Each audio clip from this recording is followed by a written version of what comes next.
लखनऊ को अदब का शहर कहा जाता है। लखनऊ के लोग लड़ते हुए भी अदब का दामन पकड़े रहते हैं।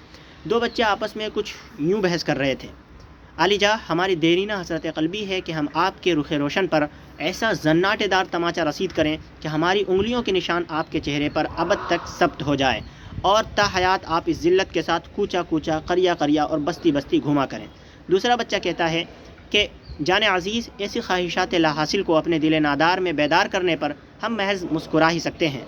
हम चाहते तो इस रने बेताब में लफ्ज़ी रशाकुशी करते हुए आपकी अज़ीज़म हमशीरगान और वालिद मोहतरमा की शान आली शान में गैर शरई इजाफ़तें कर सकते थे, मगर हमारे वालिद बुज़ुर्गवार ने हमें अखलाक़ियात का दामन कवी तर पकड़े रहने का हुक्म दे रखा है, वरना ऐसे नाजेबा और नाशाइस्ता कलिमात अदा करने पर हमारे एक ही हाथ से आपका रुखसार मिसल गुलाब लाल हो जाता। कुर्बान जाएँ हमारी बेमिसाल तरबियत पर जो आड़े आती है।